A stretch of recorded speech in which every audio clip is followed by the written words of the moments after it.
You're about to understand what it truly meant to be part of a machine gun crew during one of the most devastating conflicts in human history.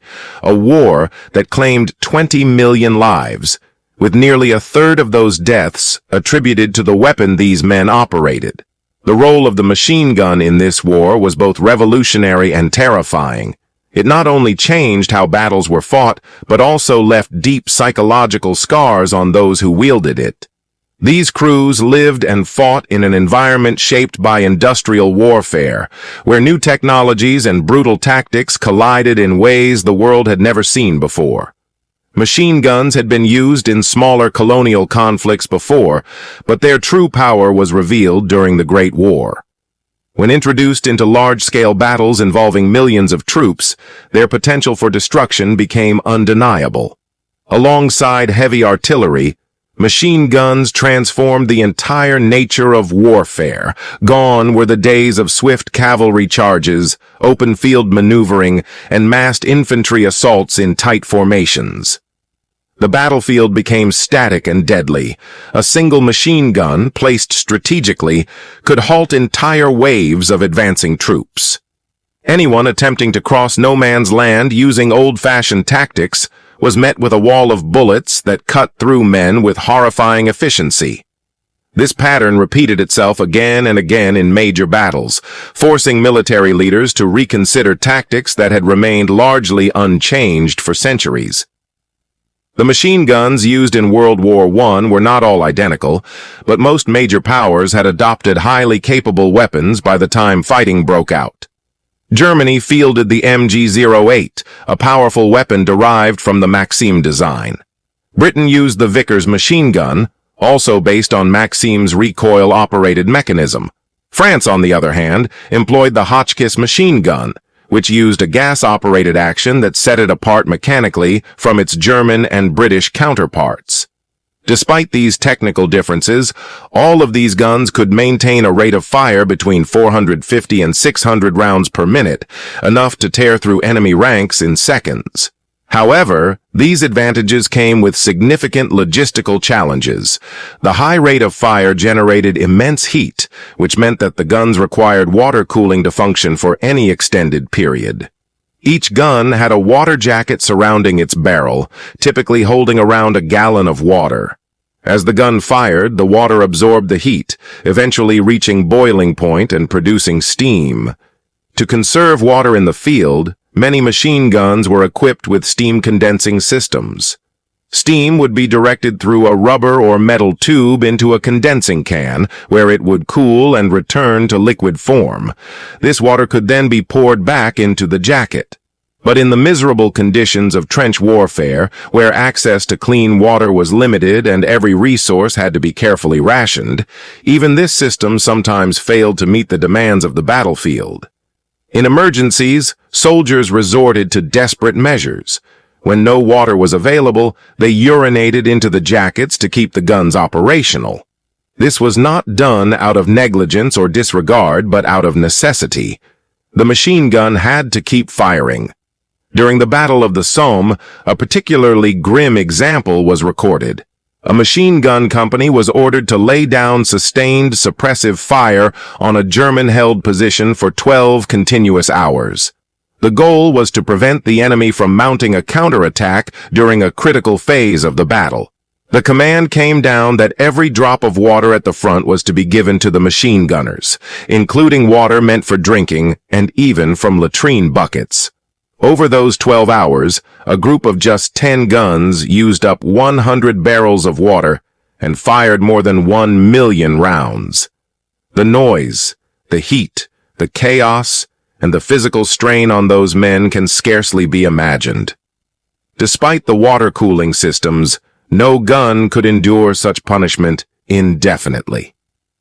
Barrels would become worn from the extreme temperatures and pressure, leading to a drop in accuracy and an increased chance of malfunction. This led to the implementation of quick-change barrel systems, allowing crews to replace overheated or damaged barrels in the middle of combat. The process required speed and coordination. In the heat of battle, every second spent not firing was a second in which the enemy could move forward. Changing a barrel under fire was an act of discipline, teamwork, and raw courage. Each machine gun was operated by a specialized team of 4 to 6 men, each with a specific and vital role. The main gunner was responsible for aiming and firing the weapon. The assistant gunner fed the ammunition belt into the gun, cleared jams, reloaded water, and helped with barrel changes. Ammunition bearers brought fresh belts from nearby storage points or from deeper behind the lines. In some units, a designated spotter would guide the gunner by identifying targets, estimating ranges, and calling out when and where to shoot. These teams trained endlessly to develop muscle memory and perfect coordination. In combat, there was no time for discussion or hesitation. If the gun jammed, it had to be fixed instantly. If the gunner was hit, the next man stepped in without a second's delay. This could happen repeatedly within minutes. A third or fourth gunner in line had to be mentally prepared to take over at any time, often after watching his comrades fall one by one. To increase their odds of survival, some crews tried to enhance their protection. They added makeshift armor around their positions, modified helmets with extra steel layers, and used metal shields attached to the guns. But none of these measures provided reliable safety against high-velocity bullets or artillery blasts. When an enemy assault began, machine gun positions became priority targets. If one machine gun went silent, enemy troops would quickly identify it as a weak spot and focus their assault on that location. Machine gunners, despite being placed slightly behind the front line, suffered some of the highest casualty rates. Enemy snipers were trained to specifically aim for machine gunners and the guns themselves. A destroyed gun could not be easily replaced, especially in the middle of a battle, making its loss a significant blow. Even for those who survived, the psychological toll was immense. The nature of machine gun warfare meant that gunners often fired blindly into advancing enemy lines, mowing down wave after wave of men. The volume of fire and the density of attacks meant that gunners didn't need to aim carefully to hit someone. One soldier recalled that during a particularly intense assault, there were so many enemy troops charging at once that he physically could not miss. The realization that he was killing hundreds of men in mere minutes haunted him for the rest of his life. Other veterans described the eerie silence that would fall over the battlefield after long sessions of firing. When the noise stopped, what remained was the knowledge that entire units had been erased in that time. These memories were not easily forgotten. The image of men advancing bravely into certain death, the sound of the gun, the heat of the barrel, the smell of burnt oil and steam, and the sight of fallen comrades and enemies alike. These stayed with the gunners long after the war ended. Their role was essential to the war effort, but it came at a terrible personal cost. Even in victory, many machine gunners carried a burden that few outside their crews could understand. They had operated one of the deadliest tools of the modern battlefield, often with unmatched precision and discipline, but also with a deep awareness of the human cost it exacted. Machine guns in the First World War played a devastating role and were primarily used to halt advancing troops and decimate enemy charges. Their presence on the battlefield shifted the balance of power significantly. These weapons turned static defense into a lethal barrier, capable of cutting down hundreds of men in minutes. Their psychological impact was just as powerful as their physical effect. Knowing that a single machine gun nest could wipe out an entire platoon made attacking across open ground feel like a death sentence. They were a critical force multiplier, meaning a small number of machine guns could provide the same defensive power as hundreds of riflemen. This efficiency made them indispensable, especially in the heavily entrenched and strategically complex environments of the Western Front. In trench warfare, where both sides often faced each other across a desolate stretch of no man's land, machine guns became central to defensive strategy. Their positioning was carefully calculated to maximize damage and coverage. They were not placed randomly or simply behind front lines. Instead, they were installed in fortified emplacements, ideally with reinforced walls and overhead protection, though the realities of war often limited how much fortification was possible. These guns were placed where commanders expected enemy troops to attack, and ideally they were arranged so that the fields of fire from one gun overlapped with others. This overlapping fire created crossfire zones, areas where bullets rained in from multiple directions, ensuring that any soldier entering would have little chance of survival. This setup didn't require much movement or aiming once combat started. In fact, the guns were often fixed in place, aimed at a predetermined point, and fired continuously once the enemy approached. The most lethal tactic involved firing along the length of an attacking line, known as enfilade fire. By shooting down the side of a formation, rather than head-on, the bullets had a higher chance of hitting multiple soldiers in a single burst. To achieve this, machine guns were typically positioned on the sides of trenches or strongholds, aiming diagonally across the field. The crew would select a fixed point in the distance, often up to 600 meters away, and calibrate the weapon so that its bullets traveled just above the ground but below head height. When the enemy began their assault, the gunner would fire at that spot, knowing the rounds would sweep across the path of advancing troops. This tactic was brutally effective and required little adjustment once the battle started. Even when enemy soldiers took cover in trenches or behind obstacles, machine guns were not powerless. Crews could fire in high arcs, sending bullets over barriers to land behind them, a method known as indirect fire. Some weapons were equipped with specialized equipment like inclinometers and indirect fire sights to aid in this process. Although this required more skill and judgment from the crew, it allowed machine guns to threaten enemy positions even when direct sight was blocked. Elevated positions were ideal for both direct and indirect fire, providing a better view of the battlefield and a greater firing range. But these positions came with a cost. The higher visibility made them vulnerable to enemy artillery, which could quickly zero in on them once they began firing. Despite attempts to protect these positions with sandbags, camouflage netting, or underground bunkers, the very act of firing a machine gun would often give away its location. The muzzle flashes, the noise, and the sudden impact on the battlefield made them immediate targets. Once a machine gun opened fire, it usually became the focus of concentrated enemy retaliation. Artillery would attempt to silence it from afar. Snipers would aim to take out the gunner, riflemen would fire in its general direction, and even other machine gunners would try to suppress it. The goal for attacking forces was to take these weapons out as quickly as possible, as they were the greatest threat to any infantry advance across no man's land.